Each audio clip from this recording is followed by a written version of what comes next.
the Super Speedway.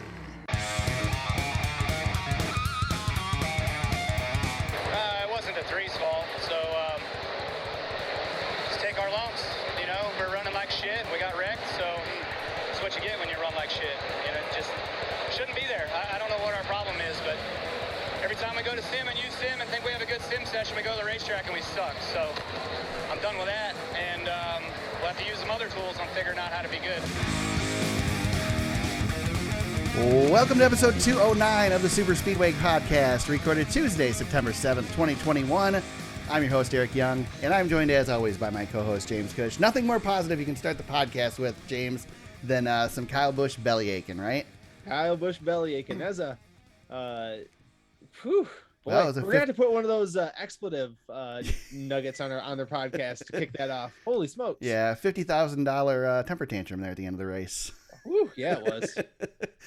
That was a costly what? Two minutes of time there between driving to the pits and the interview. Yeah, I like that Dale Jr. noted during the interview that back in the day that would have cost him 50 points. Oh yeah. Junior will never forget that S-bomb that cost him 25 points at Talladega, which I don't blame him because I think it was BS. Yeah, total BS. Different times back then, I guess. Yeah, man. And that was Junior's year. That was the Dale Jr. championship. Could have been. Between that, and I think that was the year he wrecked at Atlanta too, didn't he? When he was Come on, man. That was his only real shot. Yeah. He never got back to it. Never got close again. Yep. Oh, man, look, those are glory days, Eric. You're taking me back, man. The mid 2000s. I don't know, man. We had some glory days this weekend at the Cookout Southern 500, man. Was this not an old school NASCAR race here? Man, Eric, we got 2 weeks in a row here where we've had just fantastic Daytona and Darlington back to back. I told you last week this is my favorite stretch of the season. We got Bristol on the horizon and Talladega's coming up. This is great, and Darlington just. Man, I can't even put it to words how great that race was. It was just, it was what, Eric, 4 hours long, and yeah, it didn't feel like it. Well worth time. No, it was great. It was the longest race of the year. It was 4 hours, 8 minutes, and 1 second. That's longer than the Coca-Cola 600 this year. But yeah, there was not. Maybe when you started to go, oh man, something needs to happen. Something happened. It did happen. I don't remember being bored during this race at all. I did watch delayed. Through the first two stages, so I could skip commercials. But other than that, this race checked the boxes. I'm really bummed that this isn't the throwback race anymore because I think NBC did such a good job with the throwback stuff. They still did a little bit of it this time. We got to see some cars with some throwback schemes too, which was cool. I want to applaud NBC because I love the stage 2 with Dale Jr., Dale Jarrett, and Kyle Petty. And I am not a Kyle Petty fan. But Kyle Petty in the booth he adds something, and Jarrett's good, and it's nice to not be screamed at for a part of the race. Junior gets a little excited in his play-by-play role. James, do you think that NBC's grooming Dale Jr. to become the play-by-play guy at NBC? I'm not sure. It really feels like they're really trying to push him into that role. Yeah, they throw him into everything. I think he's still just getting reps. I think he's just afraid to say no. Yeah, that's true. Yeah, that might be true. They got him out doing radio broadcasts and everything else. So yeah, he's all over. He's all over the place trying to find his niche. Yeah, I like it. Like I said, I like that segment. I like the mixing it up of the race. And yeah, this is James, we talked about our predictions last week. I would dare to say that so far this has got the title for the best race of the year. I think this beats Daytona. Yeah, it was Jeff Gluck's number one race too. So sometimes every once in a while, it doesn't happen very frequently, but the racing gremlins come out, right? And they just decided this was the week they were going to come after the playoff guys. Well, and NBC pointed out that so many of the drivers they had trouble were playoff drivers. Well, I'm going to argue against that because what we had here was a race where a lot of people had problems. And when 16 of 37 cars are in the playoffs, a lot of them are going to be in the playoffs because they're the only cars really running hard at this point. So. And you got to think too, it was like really weird stuff, but when we go to Kansas, we're not going to see, 4 of the top 16 drivers at third and first and worse. It was just strange from the start. Like McDowell, well, let's hold on. Kind of kicked it up. Before we get into it, let's do what my wife says we never do and say congratulations to Denny Hamlin. Yeah. He saves his win for the playoffs, gets the win in the first race of the playoffs, advances to the round of 12. So Denny's finally got his win this season. We had the spectacular finish with Kyle Larson tried to just video game it into the turn and ride the wall, and it almost freaking worked. Yeah, well, he scared the crap out of Rick Allen because Rick didn't know what was going on there for a second. He's yelling and screaming. And what was late? And I was kind of dozing off a little bit at that point, too. I think I was looking at Twitter, and all of a sudden, Rick gets all excited, and I see that, he's right up Hamlin's butt. And I'm like, what the heck's happening right now? Are we having a Carl Edwards, Ricky Stenhouse Jr. incident like at Iowa the one time where one broke? We don't have much time left on these current cars. We've only got 9 races left, and Hendrick's still building new ones. So I guess Kyle figured, well, I'm just gonna sail it in there, figure out what Yeah, if they're not going to use that sucker, why save it? Well, you got second nailed down. He's got plenty of points. He had a great day, and sometimes you just got to send it. Yeah. Sure did. It was a dominating day between him and Denny Hamlin. Denny Hamlin led 146 laps. Kyle Larson led 156 laps. Only 4 other drivers led double-digit laps in this one. But it really felt like a Kyle Larson domination to me. It really felt like his race to lose. And again, Kyle Larson does Kyle Larson stuff and loses a race he dominates. Fortunately, he's had himself some wins this year, and obviously still probably the favorite for the championship. So we feel a little less bad for him about the fact that he can't seem to finish. But man, imagine the races that Kyle Larson's finished second. If he could have won half of those. Well, yeah, I mean, Pocono, he blows it in the last turn, and with that was a tire. That wasn't even his fault. But yeah, there's a couple of them that he handed away. But and I think too, we should mention that Martin Truex Jr. Yeah, he had one of the worst days like he could possibly have. Martin Truex Jr. had the winning car in this race. And they made the winning pit stop. Yep. They put him out in first, and again, he got Eric. How many times did he get snake bit? He kept getting caught a lap down. He couldn't get the wave around for a tire, loose tire here, and then finally they battle all the way back. They haven't collected hardly any stage points all race. And speeding penalty goes from P1 to P16, and he rallied to fourth. I really like. Well, not only P16, but behind the whole field too. Oh, I know, penalty, man. Yeah, I know. And somehow he figured out a way to get to fourth. So I really think he had something. I mean, if he had restarted in first, I think he wins. Dude, if he'd had 5 more laps, he'd have won this race. Yeah, he was coming like a freight train. And Ross Chastain wasn't fooling around either. He's trying to steal the show as a non-playoff driver. Team Trackhouse has got to be really happy about that decision. Yeah, I think so. Absolutely. Chastain's really grown this year. Yeah, he I think I said this a couple of weeks ago on the pod, but he has come a complete 180 from where I thought he was going to be. Yeah, me too. And matured. I mean, the maturity level, Ross struck me as, he reminded me a little bit of Brett Moffitt in that Ross was really humble, came in, he was that, Matt DiBenedetto type, very humble, and then had success. Yeah. And then turned into, I deserve this. I'm the best. I'm ready to just beat everybody. And I think he got re-humbled again, and now, getting a chance to see him in MIS, he seems like the old Ross Chastain to me again, and the one that the fans can like, because I felt like he was getting a little abrasive for a while there. Yeah. He was racing too aggressively, he was doing stupid things, and he was too cocky.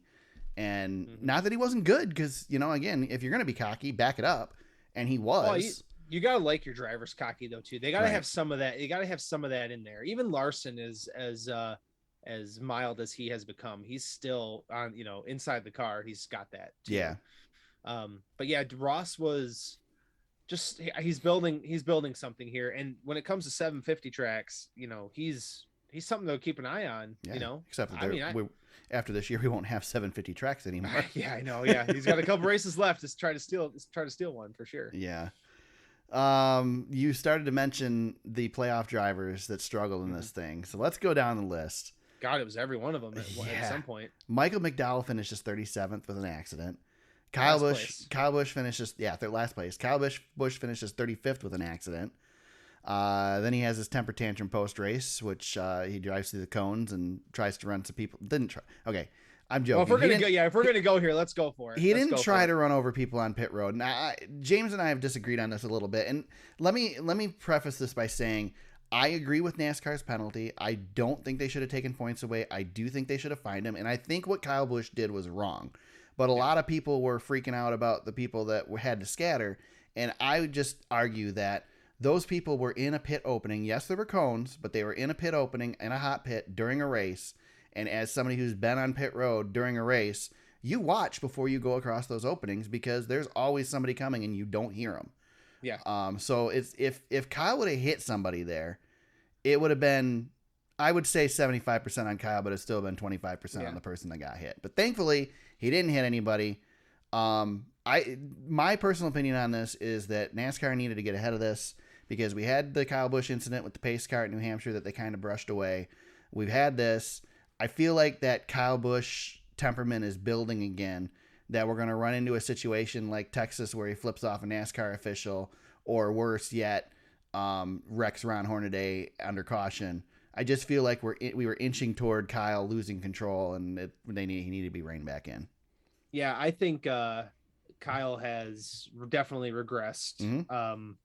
And Eric, to push back, I think if Kyle Busch goes around those cones, it kind of forces him to slow down. True. And he made that corner, which is a blind corner for the pedestrians walking back and forth and the crew members. It's a blind corner for him too. I mean, he didn't know it was there. But the drivers need to also, the drivers, how many times have they pulled through the garage during a race? They know those areas. There's absolutely no reason for him to be doing it. Like I heard somebody say on Sirius today, it's just carelessness. He's not trying to rush to get the car fixed or anything like that. He's going behind the wall. As soon as he crosses that plane, he's out of the race. Yeah. So it was stupid. It was totally stupid. And he shouldn't have done it. Yeah, it was purely out of anger, uncontrolled anger. Like he was like, how they say you see red, right? That was blackout red. Yeah.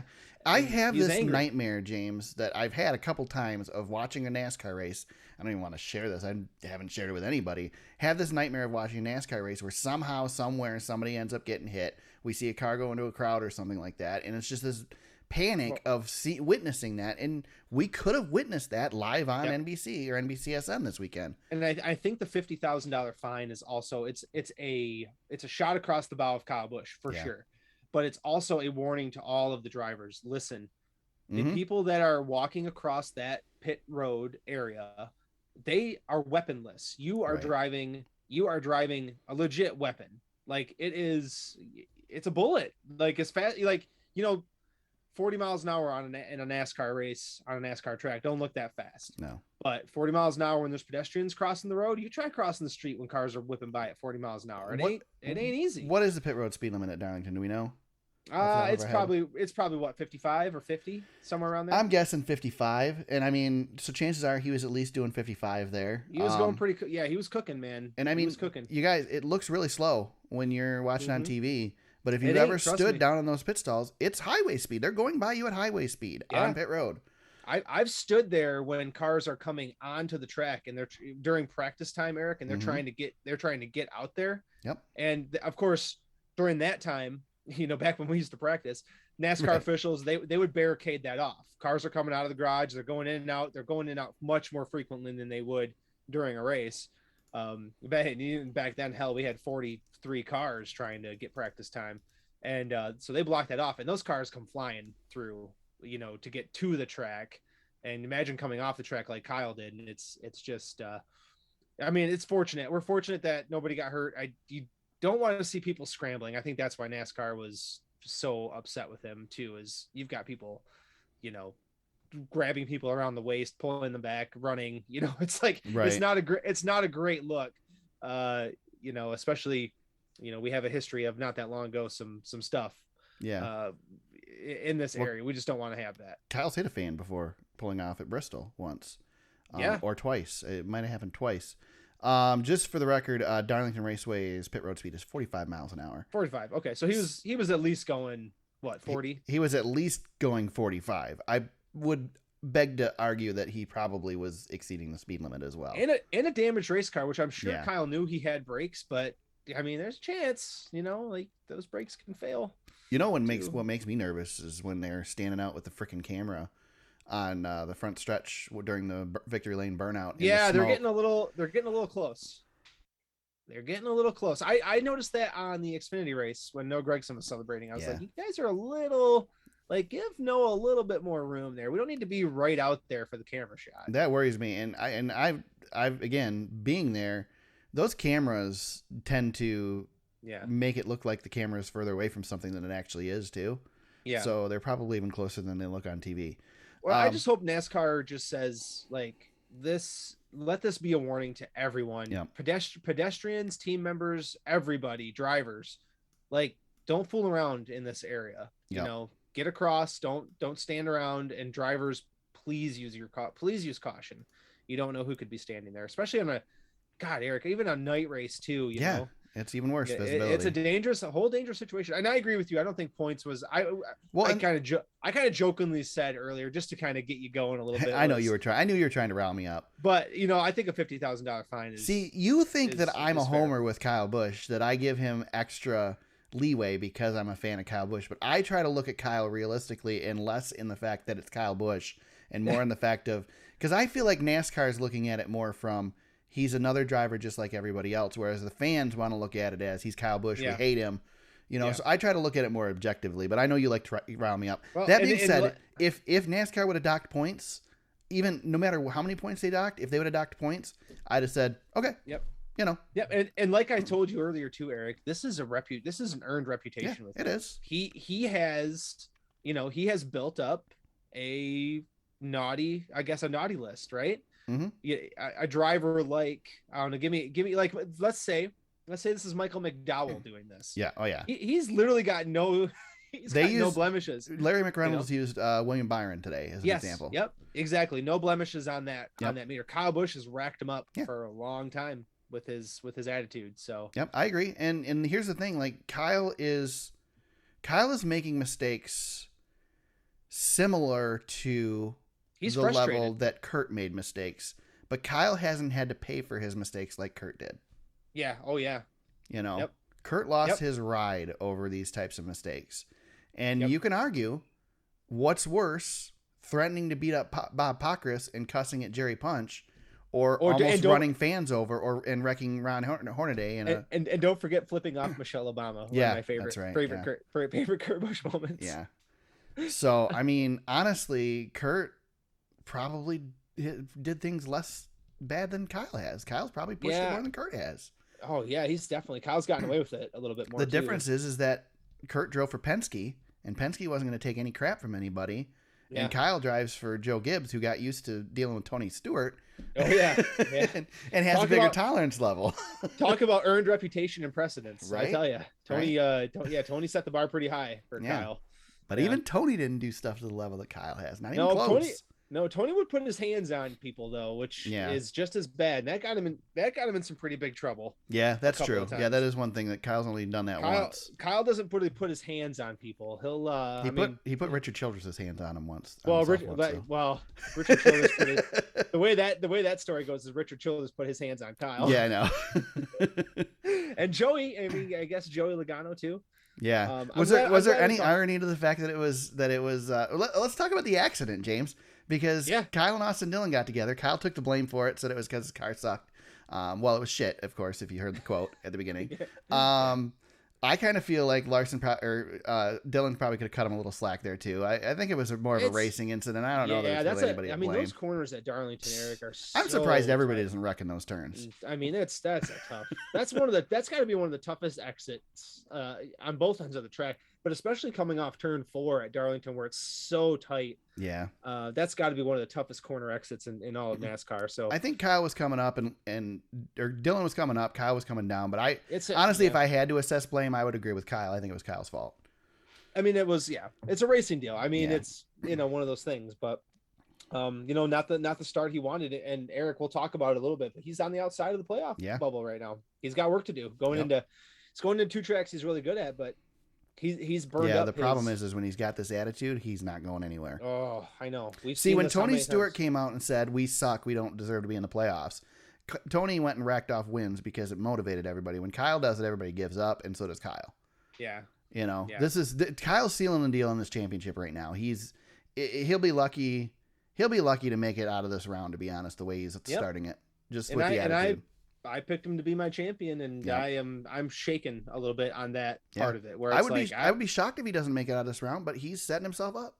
I mean, he's done it before. He's completely he's completely erupted numerous times in the playoffs and eliminated himself. He's done that more than he hasn't.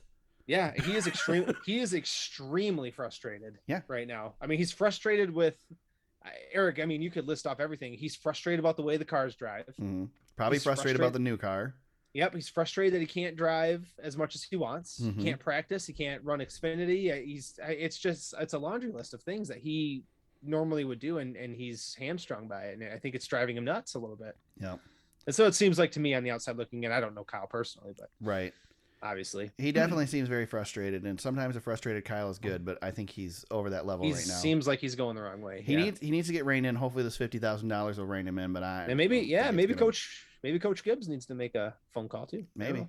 I don't know. Continuing on the playoff drivers that struggled, William Byron finishes 34th after just about knocking the wall down with just a horrific hit. Thank goodness for safer barriers. Chase Elliott hits the wall late and finishes 31st with an accident. Alex Bowman, another guy who shouldn't have been where he was. Yeah, we're talking a Final Four driver in our minds. Yeah, he's a better car than where he was at on the track, and he just got caught up where he shouldn't be. And again, that's how you get yourself in trouble right there. And that's your defending champ. So Alex Bowman finishes 26th with an accident early, which also affected Byron. Yeah, I was gonna say, that was a twofer for Hendrick. Hendrick had a horrible day. Yeah, outside of Larson, but bring I guess if you destroyed his car.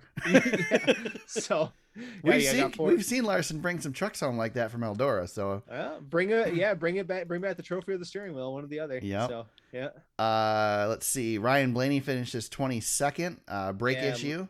Late spin. So much for that momentum. Momentum is you know what. Yeah. But he led on the day. I mean, he wasn't terrible, but when the brakes went, that was the end of his day. All of a sudden he's looping around and just had to salvage it after that. But he was better than where he finished, I think. Yeah. Christopher Bell finishes 20th. He was involved in an accident as well. I believe that was the Chase Elliott accident, wasn't it? Yeah, he was part of that too. Yeah. And then Tyler Reddick finishes 18th. I can't remember. Tyler Reddick had issues, but I don't remember what they were. Do you remember? I don't think he wasn't in an accident. No, but I can't remember if it was pit strategy that caught him in the back or something. I can't remember exactly. Because he was running toward the front for a while. Yeah, he was in the top 5, top 10 most of the start of the race. He finished. I was gonna say I thought he got some stage points, but he finished just out. Yeah, he did. He got stage points in stage 1. Okay. So it wasn't a terrible start to the day for him, but he kind of slowly came back, and then he got caught a lap down. I think that was what the problem was, maybe during a pit cycle or something. Right. We did have a little bit of that with a couple long green flag runs that got people off cycle. Yeah. Yep. Especially at Darlington, because there's differing strategies all the time there between running long or pitting early. Eric Almirola finishes 16th. Yeah, kind of the same thing. He got stage points as well and came back to the back towards the pack. But again, I think he had a solid day for Eric Almirola. I think he wanted more, but I think he'll take it. And then let's see, Martin Truex Jr. had the loose wheel, then sped on pit road and managed to recover for 4th place.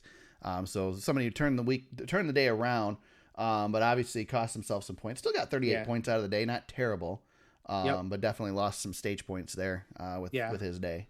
Yeah, he did. He definitely did. Kevin Harvick right behind him. He had some late issues, but he's still Eric. That's why I got Kevin Harvick advancing, because that's what he does, man. Yeah. He's just solid. He's just solid, even if he's not great. It's like both him and Denny Hamlin came to play for the playoffs. You know, they were ready to go.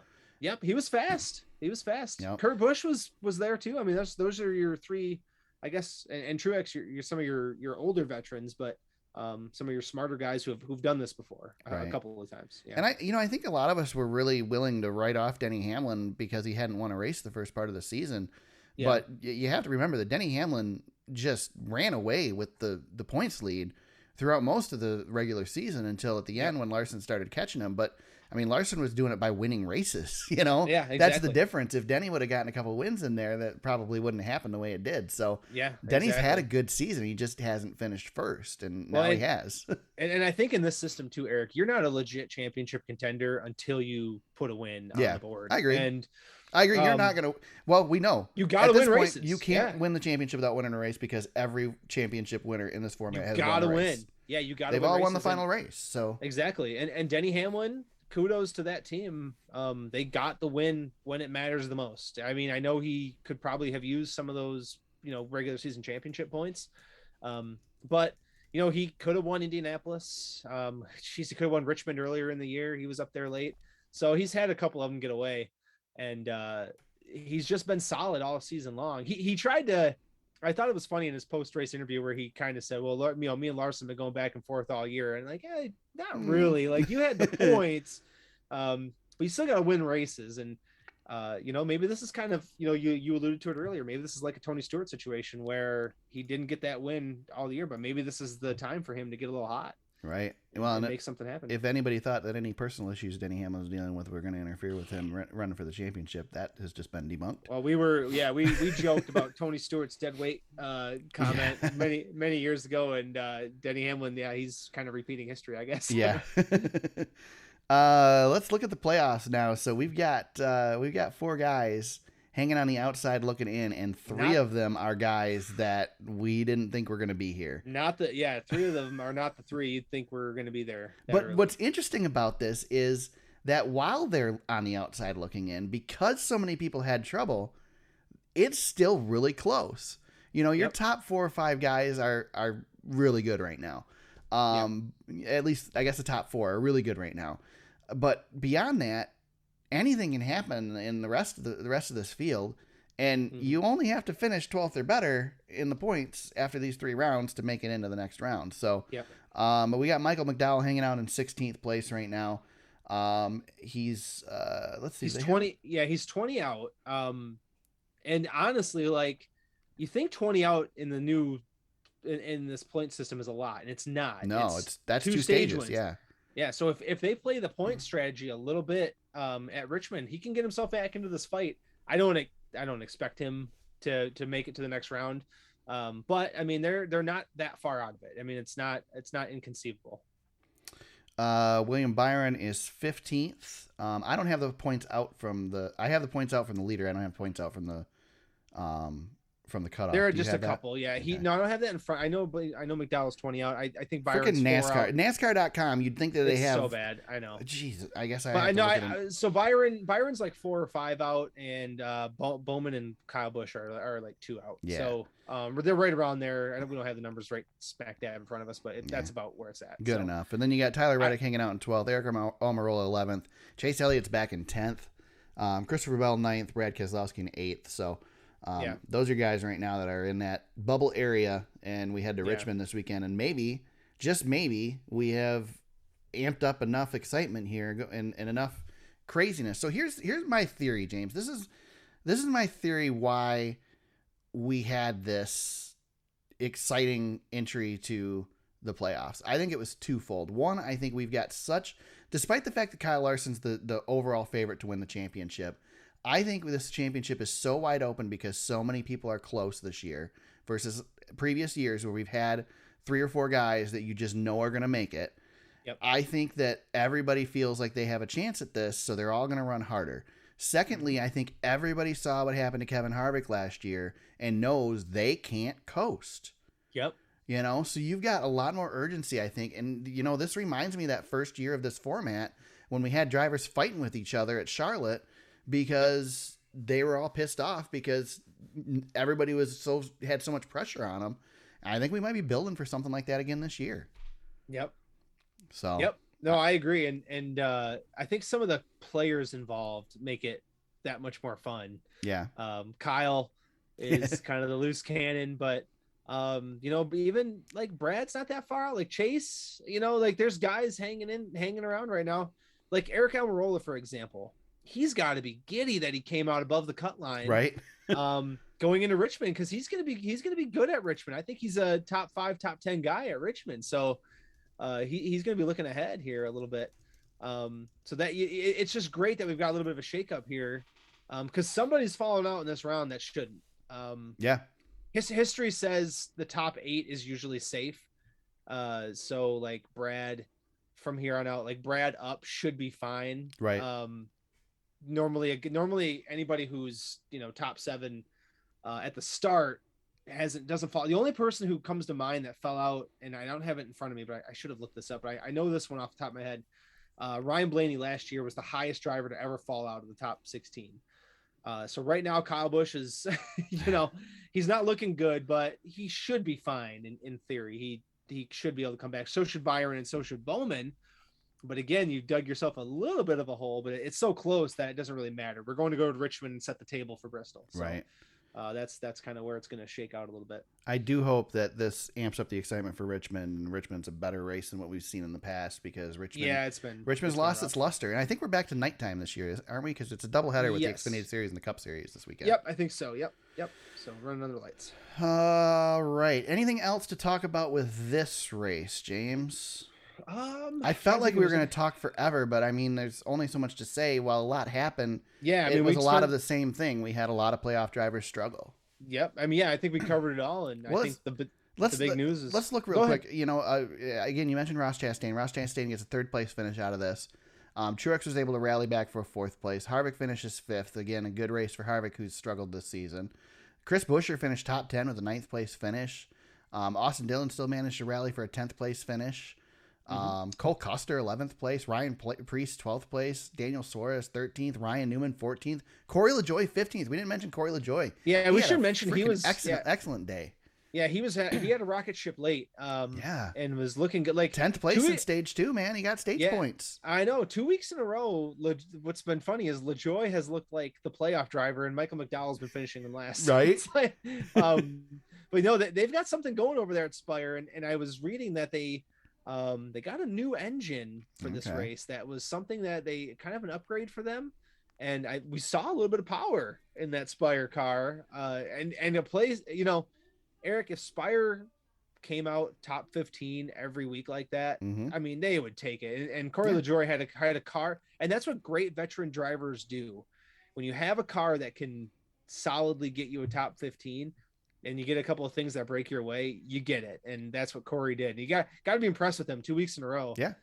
He's done a great job. Such a love-hate with Corey LaJoy. I don't know.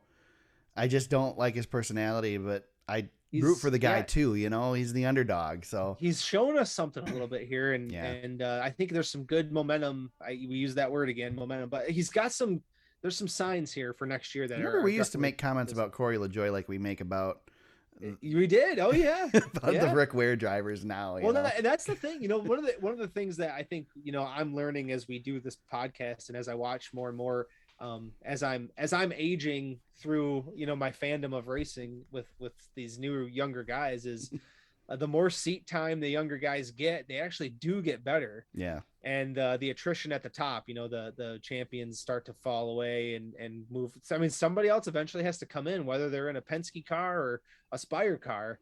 You've got talented guys out there, and all these guys are super talented. It's just the right opportunities sometimes. And Corey LaJoy is giving that thing a ride right now. And I'm sure he's happy with Spire, but I think that's a great thing for other teams who could be looking to make a change in a year or two as well. You want a guy who can come in, who can show you what he can do. And Corey LaJoy, he could get you a win in maybe the not too distant future in a couple of years. Yeah, for sure.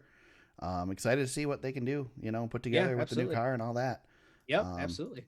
So, all right, let's talk. We did have the other 2 series in action this weekend as well. The Truck Series had a doubleheader with the Cup Series on Sunday. This was their was this the Mosport race? Yeah, this was supposed to be Canada. Yeah, the Canada replacement race. Yeah. Yep. So we ran here instead. Sheldon Creed gets the win. 104 laps led in this one. Pretty much dominates the thing. Yeah, there's not a whole lot to talk about. John Hunter Nemechek finishes second. I'm trying to think of anything worth mentioning. I guess maybe the only thing is that Ben Rhodes wrecked, which will play into the future of this podcast going forward, because that was James's pick this week, and James had just an atrocious week when it comes to picks. Well, we'll get there. It's comical, so it's all good. The playoffs, I guess. The trucks get a week off, and then they go to Bristol to close out their first round. And Sheldon's, he's in great shape. John Hunter's in great shape. Yeah. it's getting a little iffy around Rhodes and Hocevar and those guys around 5th to 8th. It's a little closer than I think some of them would like. Chandler Smith still trying to get back in, and Todd Gilliland too. Todd's way out of it now. Yeah. He's in trouble. But Chandler Smith, boy, that'd be a disappointment if he got knocked out in the first round of the playoffs. He's got to find a way to get back in.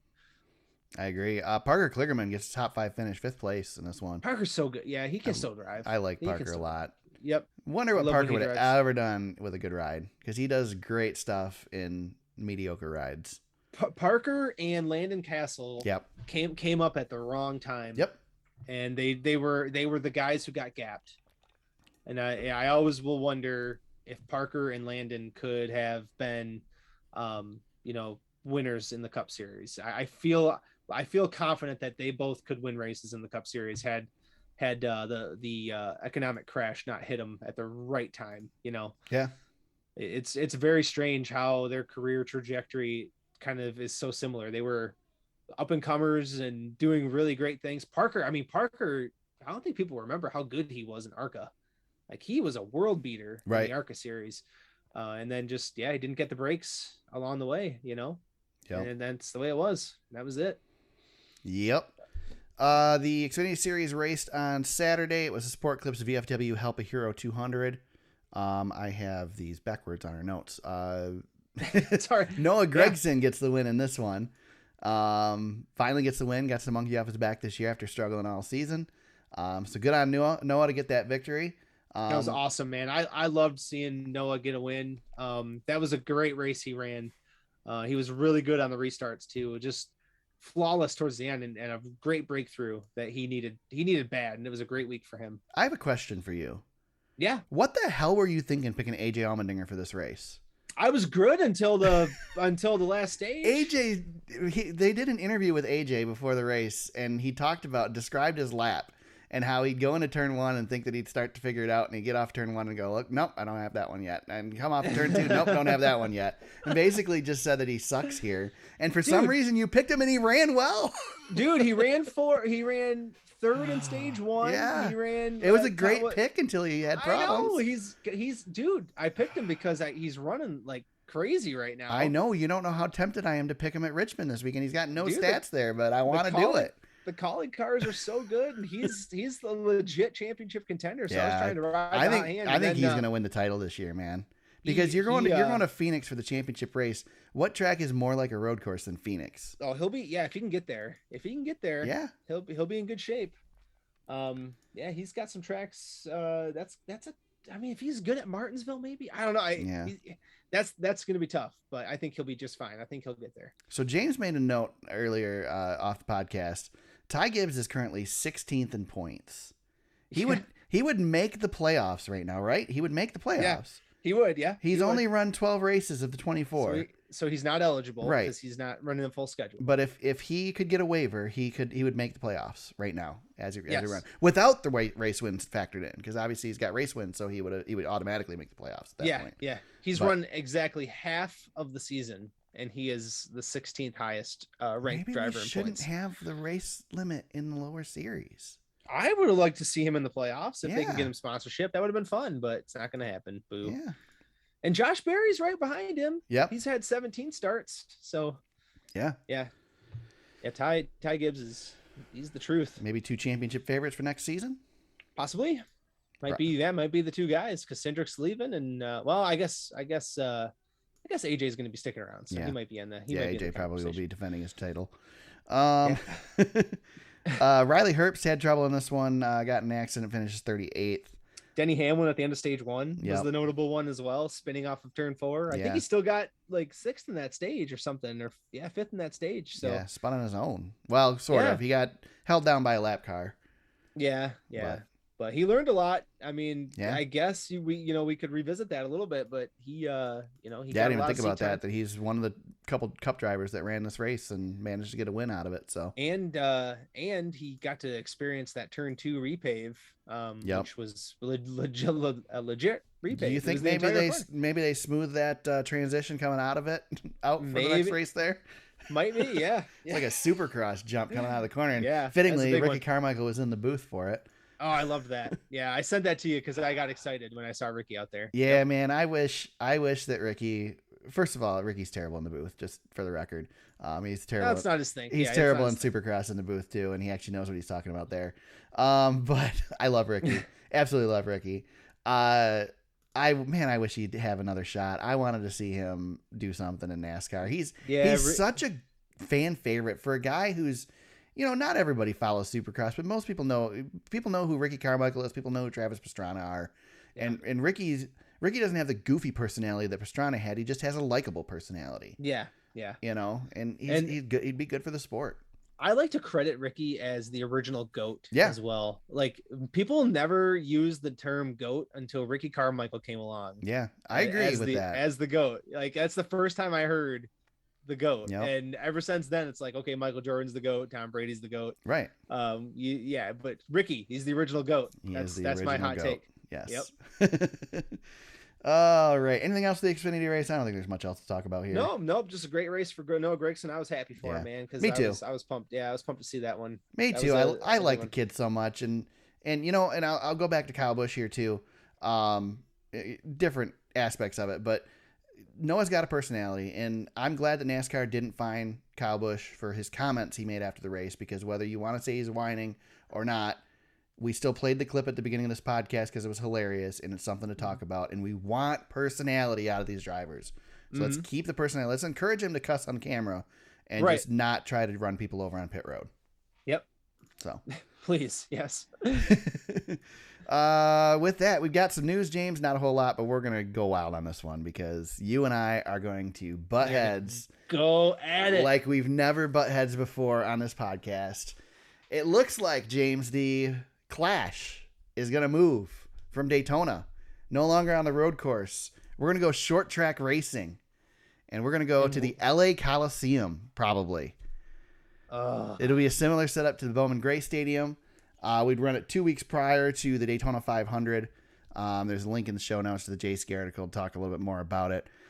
James, I know your opinions on it, but our listeners, if they know you, also know your opinion on it, but I want to hear it anyway. What are your thoughts on this possible move? I hate it. Why do you hate it, James? You said it. Why don't we just go to Bowman Gray? So this is the problem, is you and I are going to disagree, but we're going to agree on some stuff because we're going to agree in principle. So you don't disagree with the spectacle of this. This is the spectacle is a good idea. It's just, why are we not going to a purpose-built facility? We do the same thing we did with Bristol. We're going to build a racetrack basically in an arena that isn't set up for a racetrack. But it's in LA. Eric, we've been racing out in California for years. Yeah, but California's not in LA. Have you been out there? Calling California, calling Auto Club Speedway LA is like calling Michigan International Speedway Detroit. I would be willing to bet the distance is the same. It is a long ways from Fontana to LA.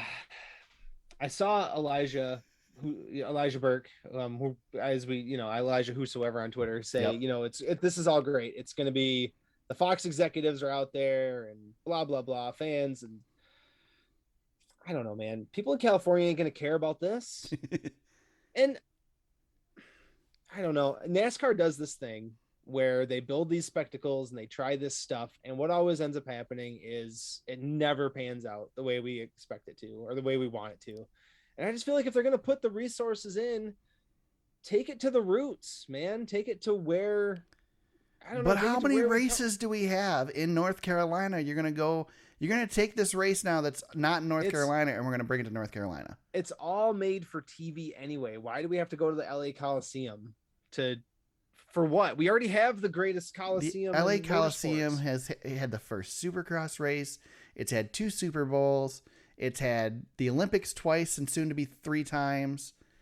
It's like the iconic stadium, and it's also in a beautiful, safe part of LA. I'm saying that in jest because it's not. Yeah. It's a really bad part of town.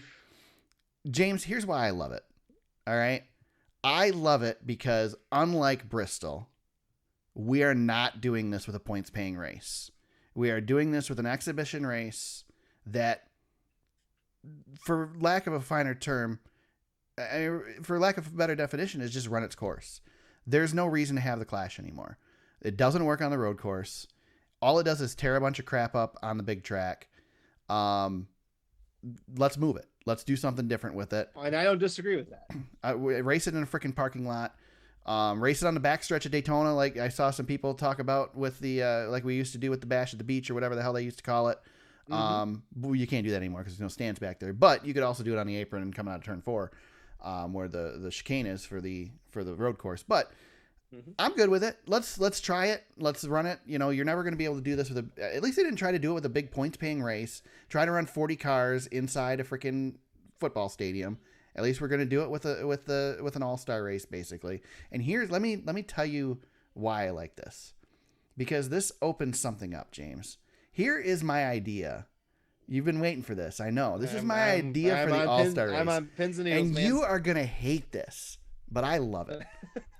So I got a little bit of this from, I want to say it was Door Bumper Clear last week or a couple weeks ago, but we have all this excitement in the season finale at Daytona, right?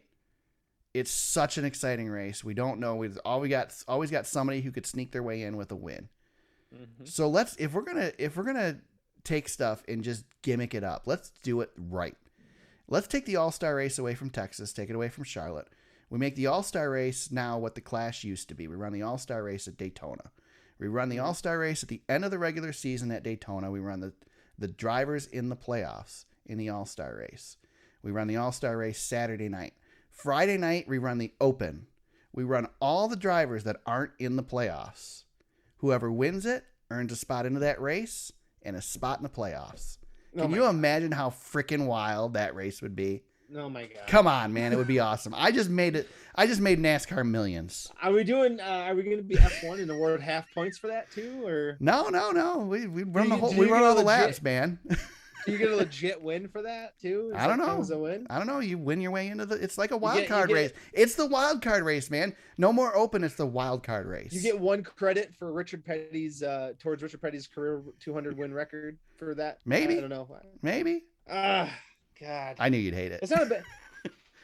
The idea of putting just the playoff drivers on the track and letting them duke it out is not a bad idea. Wouldn't that be cool to have the all-star race at the split? Let's take a week off in between the regular season and the finale and just run anytime we put cars on Daytona and Talladega, I'm in. Right. Which is why I loved the Clash the way it was. Like I didn't care. I mean I did like the fact that we tore a bunch of cars up in the Clash. And it was a demolition derby. I had no problem with that. But we're still going to have that here, man. Yeah, it still got the Clash did get out of hand towards the end. It did. I mean, Daytona and Talladega are almost at that level, just period, at the level of out of hand. Yeah. The only problem I have is a spot in the playoffs. I just don't know. I just don't know. I knew you'd hate that. I just don't know. I knew you'd hate that. And most people would hate that, but I like it. Yeah, an exhibition counting towards a championship to me is what that is. And I know. I can't get on board. I know, but we get points for the qualifying races for Daytona now. Yes, we do. That's true. So, yeah. See, to me, the problem with the Clash, the way it used to be, is do we really need that many races at Daytona at Speed Weeks? We run the Cup cars in the Clash on Saturday. We run the frickin' duels on Thursday. We run the Cup race on Sunday. We just don't need 3 races with the Cup cars at Daytona. We tried to change it up by doing the road course. Once you run the road course as a regular season race, you erase all the luster. We got lucky last year that the Clash was still good on the road course. It won't be next time. Right. It just won't be. No. I don't know. Again, I applaud NASCAR for trying something in an all-star race versus doing it during the regular season. This is a better decision to me than filling Bristol up with dirt for a points-paying race. It's going to be a disaster. It's just going to be a disaster. I can't help myself. Yeah. It's going to be a disaster. I don't think it will be. It's just because you're going to be able to limit this field to 20 cars, and it's just not going to be a good race. So people are going to be all excited. They're going to tune into the LA Coliseum and they're going to watch cars go single file around a football field. You just wait, man. You just wait. I just don't see it, man. I will go out on a limb that this will be one of the best races of the year. And I've already raced this track. It's called Dodge Motorsport Park or whatever, and it was on NASCAR Thunder 2006. That's a video game. Kyle Larson just proved this weekend that video games aren't real. Yeah. Well, Carl Edwards did that many years I was going to say, Carl tried it too.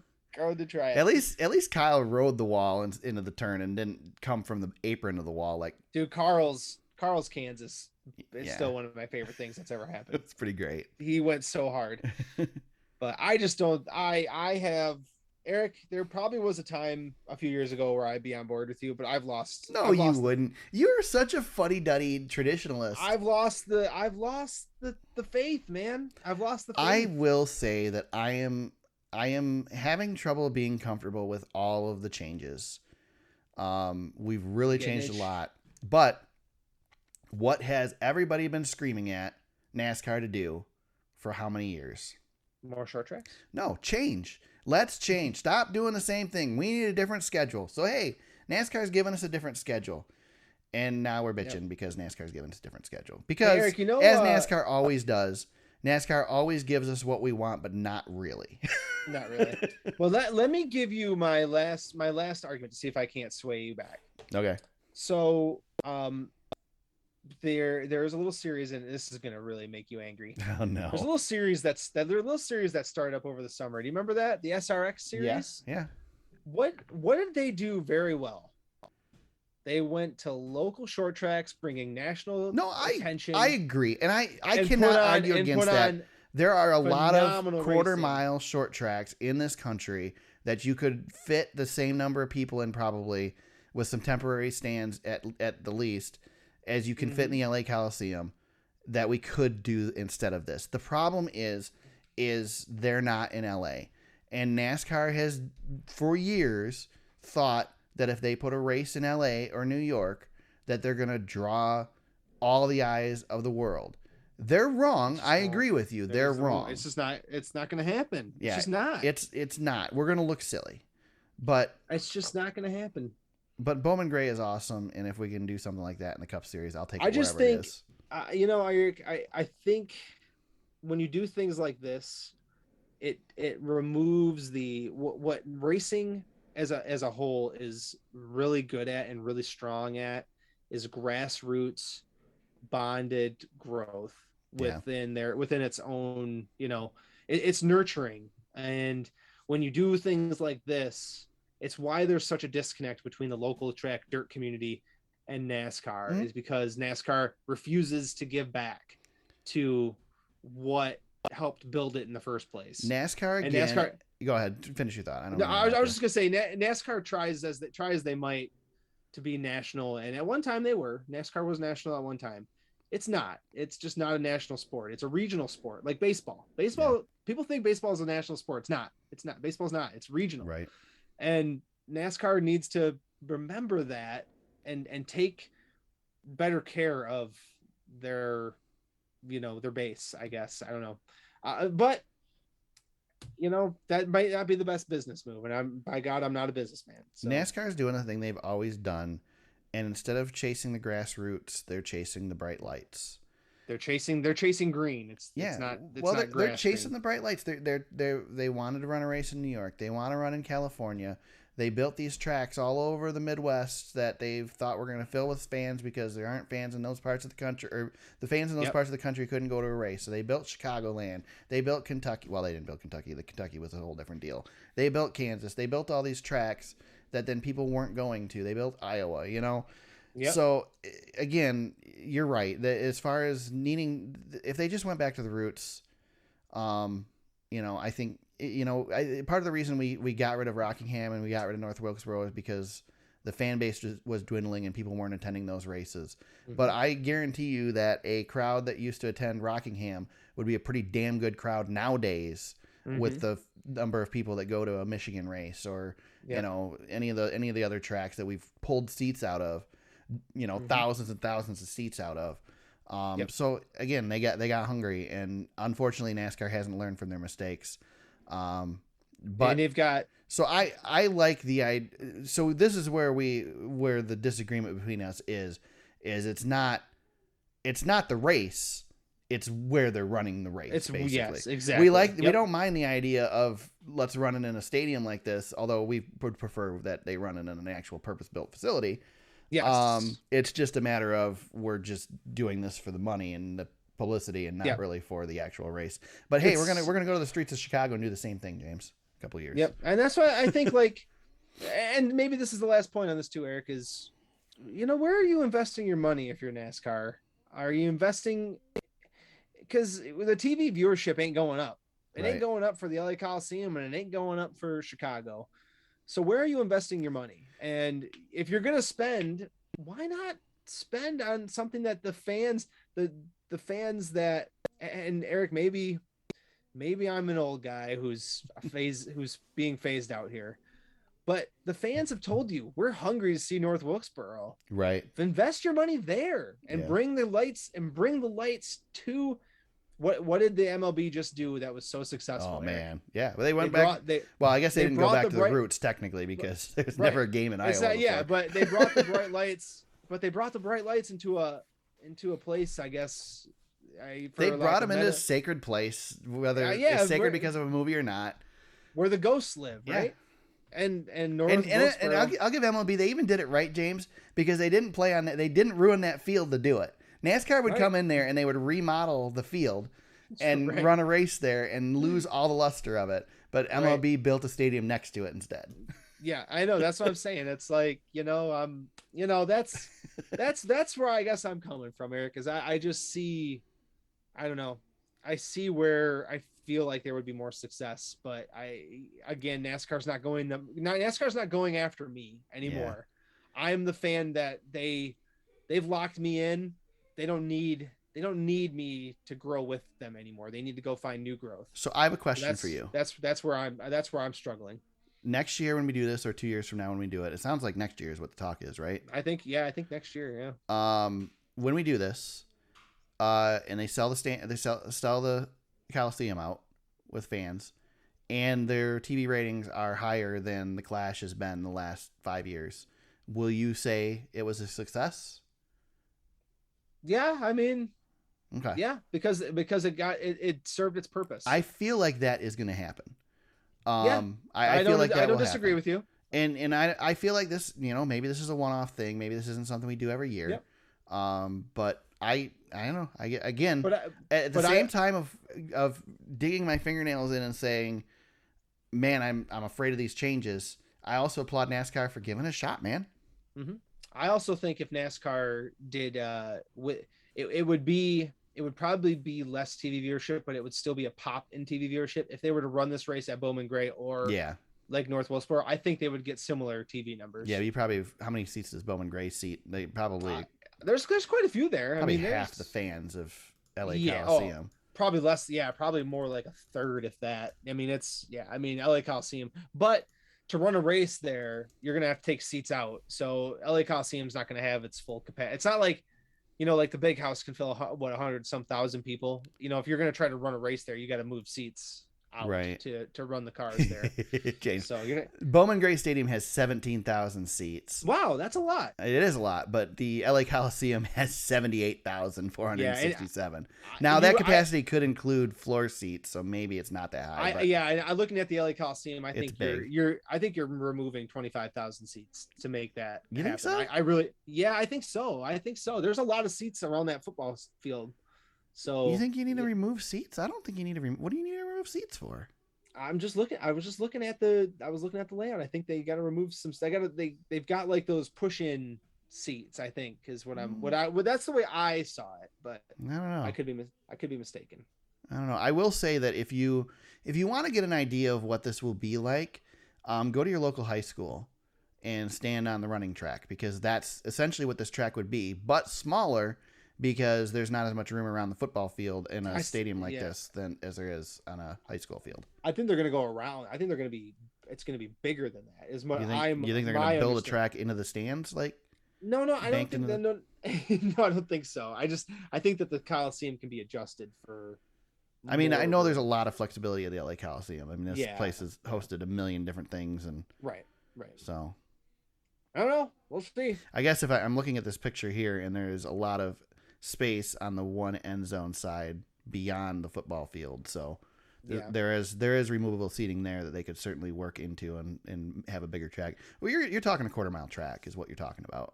Yeah, exactly. That's what we're gonna have here is a quarter mile. And it's gonna be flat. Yep. Unless they do, Circuit of Champions style and bring in. I mean, they're gonna have to put asphalt in anyway. Maybe they put some banking in, James. Maybe Remove it after the race. I don't know. Who knows? 10-degree banking or something. Who knows? So, I mean, I don't think it's going to matter. You're going to be going so slow that it's going to be about bumper cars anyway, not... Exactly. The thing is we just need to encourage fights like Bowman Gray. Because that's what makes... It's not the wrecks and the racing that makes Bowman Gray exciting. It's the fact that drivers get out of their cars and whoop on each other. Do you remember the reality show about Bowman Gray I never Stadium? saw it. Oh, so good. I can't remember what it was called. Oh, I wish I could remember off the top of my head. It's good. It was good. I'll have to look it up. It was like on A&E or something. We're managing to stretch this out again, James. We're just going long lately. We had that one long episode, and now we just stretch it out. Last news item, the only other news item to discuss is we're testing next-gen cars at Daytona. If we want to continue on the positive trend of James really liking things, we'll talk about the next-gen car. James continues to be delusional and say that the cars sound terrible. I think they sound great. It was nice to see him in a pack today, but it looked like Daytona. I mean, it looked like Daytona. Didn't look any different. Yep. We got to see some cars with the numbers in different spots. I think which car did you say that looked good? I thought the 42 looked pretty good. Yeah, the 42 looks good. I don't think Dylan's car looks bad. No. The cars with the numbers under the door, under the window nets, I still think look the best. I think Byron brought one. And I believe Custer's car looks pretty good. The talk was there. I don't think NASCAR's officially like shown us what the rule book says. I believe the talk is that they can still put the number on the door if they want to. I'd love to see it. Yeah. So. Yep. Because I mean that's the way it was with the Pinty series and stuff. They can run the door or the number on the rear quarter panel, but they could still run it on the door too. Yeah. So I think NASCAR is just opening up where they can put the number versus telling them it has to be here. Right. So. Right. I don't think there's anything else to talk about that. What do they test? They test today? Are they testing beyond today? I thought it was a couple days. I think they go 2 more days. I think so. Okay. They've got a few. First time we're seeing team prepared cars on the track together. So first time we've seen more than 2 cars together. Yep. So that's cool. With that, let's talk picks, James. We already hinted at it, but James got annihilated this week. I had 150 points on the week. James had a whopping 36, thanks in part to Ben Rhodes with 4 in the truck race and Kyle Busch with 2 in the cup race. So yeah, Eric had the second largest week of the season at 150, and I had the single worst week of the season with 36, where we've had 3 series racing. I couldn't even equal one of your drivers. I was gonna say you my worst driver was Martin Truex Jr. with 38 and points. You still beat me. Yeah. I could have not picked the other 2 races and still won this week. Yeah, this is 100+ point swing because Eric came into the week down 6 and left up 108. James congratulated me on the championship already. I think he'll come back. I think I'll screw this up. Oh man, but I do get to pick first for the first time in a long time. As a result, James picks first, which I think makes my life easier because I almost prefer countering versus picking first. Oh well, I think that's what got me at the end of the day was I was trying to counter too much, and I think it bit me in the what. Well, I already have my picks ready, so I have my pick and my backup, so I will not be countering you this week unless you throw something wild out here. But your first pick is the Go Bowling 250 for the NASCAR Xfinity Series. Again, it's doubleheader this weekend at Richmond. Yep. So we run this Saturday earlier in the day. James, who are you going with for the Xfinity race? Give me that 54 car. I want Ty Gibbs. Nice. So you're going to leave me open for both my options. So I'm going to go with my number 1 option. I'm going to go with the best guy here over the past couple years, and somebody you can't bet against. He's got a couple wins. And go with Justin Allgaier is my pick. He's good. He'll be good. He will be good. I'm gonna try to take the rocket ship and see if I can't steal one. So there you go. Hopefully Ty has a good starting spot. I think the lineups come out tomorrow, and Denny ran good at Darlington, so I think Ty should have a good spot. And of course, my dog is barking in the backgroint. Hey, Mac. Yeah, it's first Mac, time. Yeah, I was first gonna time say Bella. I was just saying Bella. Yeah. Yeah, this is Mac's first introduction to the podcast. Yeah, Bella was on it a bunch, but Mac's on it now. Oh, yeah, yep. The Cup Series later in the day, we have the Federated Auto Parts 400. Salute to first responders because they decided that NASCAR Federated Auto Parts 400 wasn't long enough. James, who you got in the Cup race? Well, I can't take Kyle Busch, thank God. But he's the best driver here, probably. I'll take Mr. Hamlin. I think he should have won this race. He should have won this race earlier in the year. I'll take Mr. Denny Hamlin to go back to back. I also like Christopher Bell, and he might be on my fantasy roster. Christopher Bell's a good pick. Yeah, but I'll take Denny Hamlin because he's going to start up front. I need points now, and Denny's going to be starting on. I think he'll be starting second, if I'm not mistaken. So he'll be right up there, and I'll try to get some points on you here. Denny Hamlin is a strong pick for me. He was one of my picks, but he was my second choice, so I get to pick my first choice, James. And I'm going to go with the guy that sucks here. Not very good at all at Richmond at all, but managed to get himself a win here with a crappy car. Now he's back with a car that can't be beat, and I'm going to go Kyle Larson.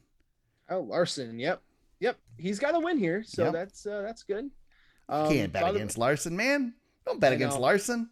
Thought about picking him, but I do like Gibbs on the 750 track versus Hendrick. Yeah. So I guess I got was tempted to go with someone like Logano too.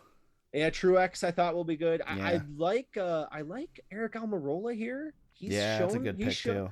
He's shown some stuff. So just if you're thinking about your fantasy lineups, just some guys that I've kind of been eyeballing a little bit. Yeah, I'm gonna write all those down because I'm so bad at picking fantasy. I'm going to I'm working my way through it. A little disappointed in the Xfinity race you didn't go with Dale Jr. I thought you were going to go that route. I thought about it, but Todd talked me out of it with the starting spot. I need points, man. I need points. Just for the record, Dale Jr. running his favorite track again this year, Richmond for the Xfinity race. So. Yep, and that should be. He's going to be good. He hasn't finished outside the top 5 since he started doing this. I am optimistic that he's going to get top 5. He'll work his way through the field. Another good strong pick for the Xfinity race. Austin Cindric, 3 top 5s in the last 4 races here. Certainly somebody will get some points this weekend, more than likely. Yeah, and who knows? I mean, Noah Gragson, now that's off his back, and heck, Daniel Hemrick, he's due for one. So there's some guys to keep an eye on in the Xfinity series. Yep. All right, Fantasy League, James. I don't want to talk about it, so go ahead. Yeah. Well, Eric, you know what we have going for us now in the Fantasy League? Get started over? Yeah, right. Well, we do have the playoff rankings, which I was so lucky to win last year, but they don't matter. We go for the overall standings. Right. And our buddy Todd, he didn't put a hurting on, but he got the win. It was actually pretty tight at the top. He got the win. Green Eggs and Hamlin second. Barron Speedway was third. I struggled with some of the accidents, but I was able to manage 7th. Eric was 8th, and our points leader Ranger Runyon 9th. So Eric, with Todd's win, do you know what we have? What do we have? We got a 3-horse race. Nice is what we have. So Ranger still leading. I gained on him just a little bit more, and Todd is 13 points behind me. So the top 3 have separated. Team Draftona back in 4th, Barron Speedway 5th. But there's about 100 points between 3rd and 4th now. So we got a legit championship battle going on between the 3 of us right here. So I'm excited to see what we can do with these last 9 weeks. I think it's going to be. I'll tell you what, Eric, it's the closest it's been since we started this. Yeah. We haven't had usually Rangers run away with it. I think Todd ran away with it the first year. So yeah, we've got ourselves a legit shot, and I will screw it up and be down 150 points next week.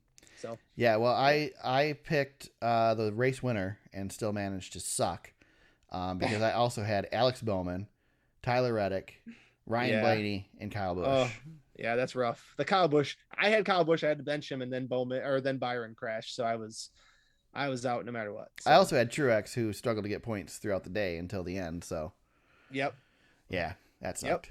Yep. Man, tell you. All right, let's go shout outs. I'm going to go first here on this one. I had to give a shout out to the Design to Drive campaign that Chase Elliott did for Darlington. Yeah, you stole mine, man. Yeah, the Children's Cancer Center in Atlanta. Mary was the little girl who designed the car, along with I believe like 5 or 6 other kids. Helped design some of the logos on the car and the gloves and fire suit and pants and or shoes. I mean, it was just a really cool program. Chase Elliott shared the video on his social media of Mary getting to see the car out in her driveway, and she was at the race with them, which was just a cool deal. You know, it hits you in the feels, especially if you got kids. The video they did. Yeah. Man, it was just great. good stuff. And just props. I mean, I know that, all these companies and organizations do this stuff for publicity as well, but it's always cool when we can do something cool for a kid that's, got a disease or something that they're struggling with. And some people maybe get jealous of some of the opportunities that some of the kids get, but man, they're going through so much. Give them everything they want, man. Yep. Everything they want. Yep. Totally. Yep. So a very cool program. I applaud Chase for being a part of it. I know, again, probably gets to kind of get sucked into that with the sponsorship. Napa for letting them. The video. Yeah, dude, it was. So how many times do we complain about these companies screwing it up by having to put the proper number on the door or something? Napa had hand-drawn logos on the car. Yeah. Yep. So cool. Yep. Really great. Yep. Really, really great. I loved it. Yep. I loved it. So now that I stole yours, James, you got another one, or that? No, I think we'll just share this one because you said everything. I was gonna go with this as well. This is the one I wanted to take. So I guess I'll do a quick one. Yeah. I just stumbled back across on Instagram Nigel Kinrade, the photographer. I'll throw that one out there for anybody. Just go and look him up on Instagram. He's got pictures from. I know you like his stuff too, Eric. From the early 90s to now, and he's just a great photographer. Nigel's one of the top NASCAR photographers for sure. When he's at an event or something, Nigel has a productions group that they field a bunch of the photographers at the NASCAR races. He's like the lead photography group. So yep. It's his stuff's just so good, man. And it's awesome. It's so good. But I stumbled back across him a couple weeks ago, and I'll throw that one out there. If you're new to the podcast, and you like kind of the stuff that Eric and I kind of fall into when it comes to the social accounts, that's one that Eric and I both are we just love his stuff, and we appreciate his work and what they do. So it's worth it. I love sports photography, but I have the ability to capture action and get good shots, but I don't have the ability to get the artistic shots that these guys can get of sports. Yeah, and he does it on track and off the track. Like even the conversations between drivers, he seems to be able to capture. Like you're almost like you're standing there in the conversation with those guys, and you can imagine what like Dale Jarrett is saying to Dale Earnhardt. It's just great stuff. I mean, he's probably one of the best sports photographers in the world, and he chose NASCAR, and they do a great job. So very cool. There you go. Yep. Time for Jackass Corner, James. I'm ready. Are you ready? You got a Jackass this week? The LA Coliseum, man. Okay, really? That's it. That's my Jackass Corner. Yeah, I'll take that. I'm just gonna go with, man. You got a shot at a championship again, and you freaking blow it and act like a tool. Cost yourself $50,000. Potentially could have cost yourself points by being pissed off after the race. Got to be Kyle Busch to the Jackass Corner this week. I'm sorry. Yeah, he got the crown, didn't he? Yep. KFB. There you go. Yeah, I think I was gonna pick him too, and then the Kelly Coliseum stuff got me going. So yeah.